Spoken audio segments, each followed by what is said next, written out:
1455.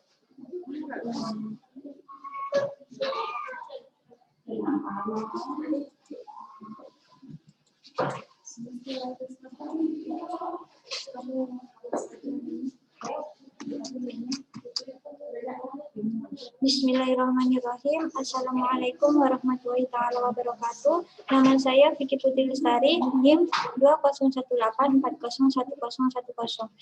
Di sini saya akan mempresentasikan proposal penelitian saya yang berjudul Perbandingan formulasi krim ekstrak etanol 90% dan 96% daun krokot sebagai tabir surya. Aturan saya yang pertama yaitu latar belakang yang berisi rumusan masalah, tujuan, batasan masalah, hipotesis. Yang kedua, tinjauan pustaka, taksonomi, morfologi kandungan senyawa kimia, manfaat. Yang ketiga yaitu metodologi yang berisi kerangka penelitian, proses ekstraksi, penapisan fitokimia. Yang keempat, formulasi sediaan krim yang berisi proses formulasi krim, penentuan nilai serta penentuan nilai SPF.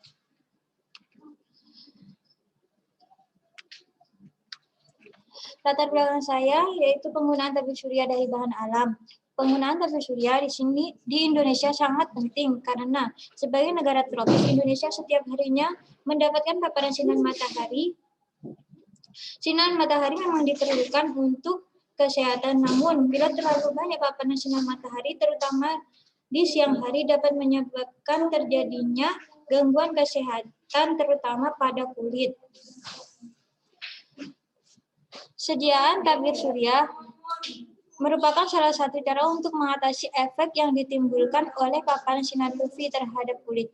Tabir surya adalah sediaan yang digunakan pada kulit untuk melindungi kulit dari efek yang berbahaya dari sinar ultraviolet.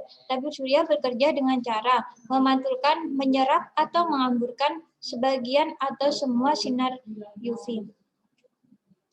Tanaman yang akan digunakan sebagai sediaan tabir surya di sini yaitu tanaman krokot yang memiliki kandungan KCl, K2SO4, KNO3, asam nikotinat, saponin, vitamin A, B dan C, noradrenalin, inoradrenalin, dopamin, dan dopa. Efektivitas suatu produk sebagai tabir surya di sini dinyatakan dalam SPF, Sun Protection Factor. Nilai SPF yang tinggi menunjukkan perlindungan kulit dari sinar UV, UVA atau UVB semakin besar. Efek paparan sinar matahari sangat berpengaruh pada kulit karena dengan paparan sinar matahari yang terus-menerus akan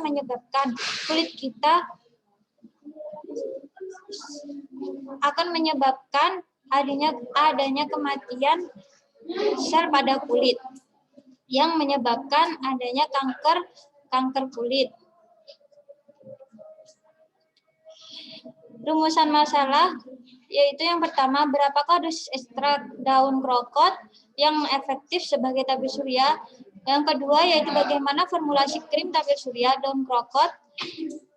Terus tujuan saya yaitu di sini tujuan penelitian ini adalah untuk mendapatkan formulasi krim tabir surya daun krokot. Batasan penelitian, subjek yang diteliti yaitu daun krokot. Parameter yang diukur yaitu perbandingan krim sebagai tabir surya antara etanol 90% dan 96% pada daun krokot. Variabel bebas pada penelitian ini adalah kondisi daun krokot yang akan diambil dan diekstraksi sebagai pembuatan krim tabir surya. Hipotesis H1 ada hubungan perbandingan formulasi krim ekstrak etanol 90% dan 96% herbal krokot sebagai tabir surya. H0-nya tidak ada hubungan perbandingan formulasi krim ekstrak etanol 90% dan 96% herbal krokot sebagai tabir surya. Di sini saya menggunakan analisis data yaitu menggunakan one-way ANOVA. Tinjauan pustaka yang pertama yaitu taksonomi, kingdom plantae, divisi spermatophyta, subdivisi Angiospermae, kelas Monocotyledonae, ordo Caryophyllales, famili Portulaceae, genus Portulacalin, spesies Portulaca oleracea. Morfologi Dari batang, tanaman krokot memiliki batang berbentuk bulat, panjang rata-rata 30 cm dengan diameter 2-3 mm. Batangnya bercabang secara difus dan berwarna merah kecoklatan, luas berukuran 1,5 sampai 3,5 cm. Dari segi daun, daun tunggal berbentuk bulat telur, ujung pangkalnya tumpul, panjang 1-5 mm dengan diameter 0,5 sampai 2 mm. Tepi daun rata dengan warna hijau. Bunganya majemuk, letaknya di ujung cabang kecil, kelopak berwarna hijau, mahkota bunga berbentuk jantung dan kepala putih berjumlah 3-5. Di sini kandungan tanaman krokot. Krokot terbukti merupakan salah satu sumber bagi bahan baku obat anti radang usus buntu karena krokot mengandung banyak zat yang dapat mengatur kegiatan metabolisme tubuh dan memiliki antioksidan yang tinggi. Penelitian medis modern juga mengklaim bahwa herbal krokot adalah 5 kali lebih kaya asam lemak omega 3 dari bayam dan tinggi vitamin C juga. Laporan menggambarkan krokot sebagai kekuatan makanan masa depan karena sifat-sifatnya tinggi gizi dan antioksidan. Krokot juga kaya dengan berbagai kandungan kimia yang sudah diketahui seperti KCl, KSO4, KNO3, nikotin asid, tanin, saponin, vitamin A, B, C, noradrenalin, dopamin, serta dopa. Manfaat dari daun krokot yaitu diantaranya penurun panas, menghilangkan rasa sakit, peluru air seni, antitoksik, penenang, menurunkan gula darah, antiskorbut, bibir retak akibat kekurangan vitamin C, menguatkan jantung. Metodologi yaitu kerangka konseptualnya, daun krokot disultasi basah dan kering, dikeringkan, diserbukan. Yang kedua yaitu serbu simplicia daun krokot, diekstraksi dengan metode maserasi. Untuk ekstrak etanol selanjutnya sebagian dipurifikasi. Yang ketiga, ekstrak daun krokot, yaitu dibuat formulasi krim dari ekstrak daun krokot. Yang keempat yaitu formulasi krim ekstrak daun krokot yang kemudian diuji perbandingan formulasi krim ekstrak etanol 90% dan 96% pada daun krokot.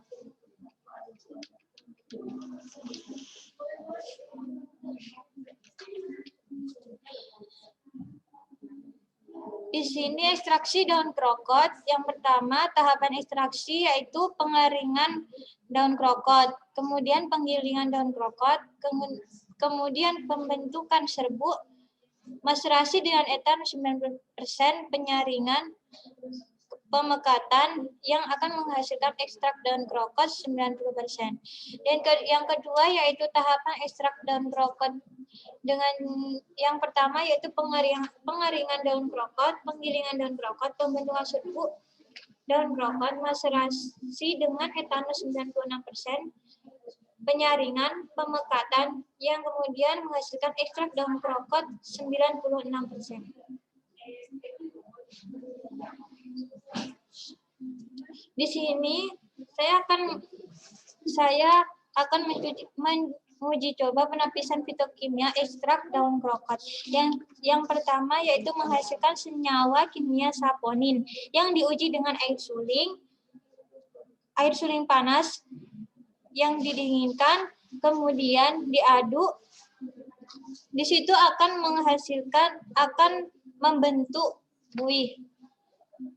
Yang kedua yaitu senyawa kimia steroid. Di sini saya akan menguji dengan menghasilkan terbentuknya warna merah atau ungu, kemudian berubah menjadi hijau biru. Yang ketiga yaitu senyawa kimia flavonoid. Di sini saya menguji dengan menggunakan KLT. Silika gel yang dimasukkan eluasi digerus etanol air 4:1, kemudian dilihat adanya noda kuning. Yang keempat yaitu senyawa kimia alkaloid. Di sini bila terdapat kekeruhan bahkan endapan setelah ditambah reaksi Mayer, filtrat, dan reaksi Burchard, dia akan menghasilkan endapan, dan berwarna keruh. Yang kelima yaitu senyawa kimia tanin. Di sini akan terbentuk warna hijau atau biru kehitaman yang menandakan adanya senyawa kimia tanin. Kemudian formulasi krim ekstrak etanol daun krokot. Yang pertama saya menggunakan bahan asam stearat, yang kedua setil alkohol, 3 nipasol, 4 ekstrak daun krokot, 5 tritonolamin, 6 gliserin, 7 nipagin, dan dietkan dengan aquades. Di sini saya mengambil konsentrasi dari HPE.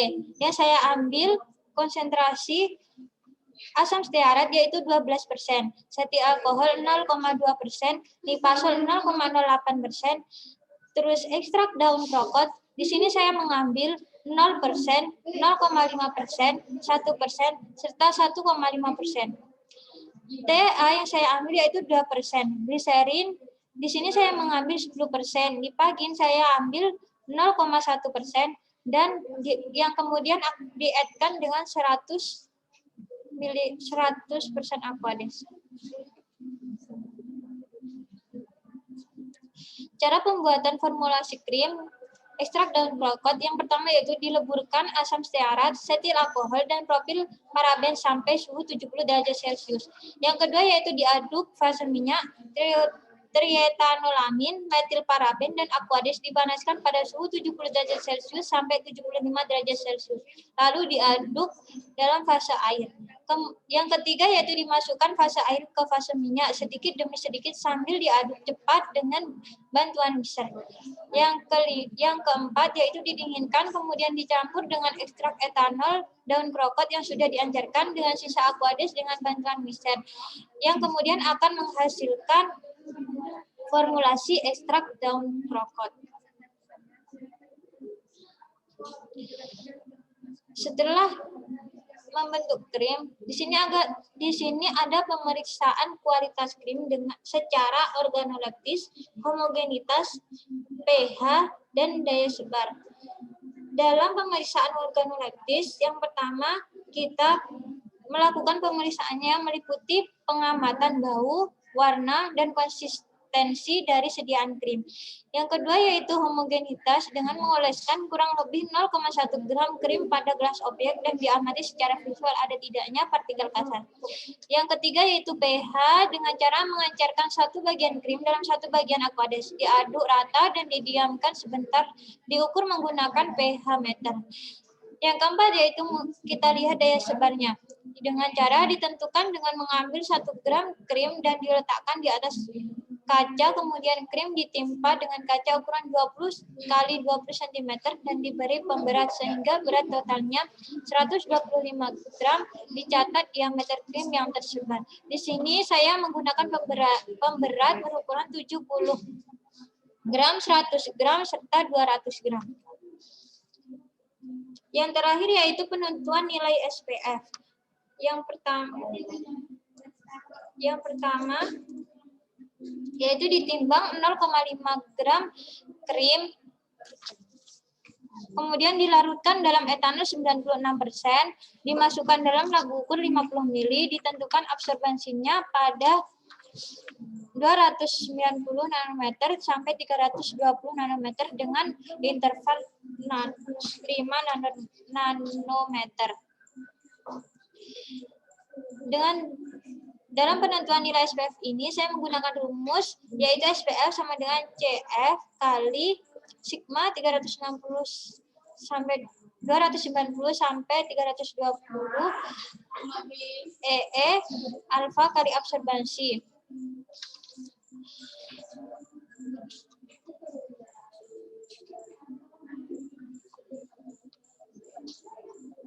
Sekian dari saya, kurang lebihnya mohon maaf. Assalamualaikum warahmatullahi taala wabarakatuh.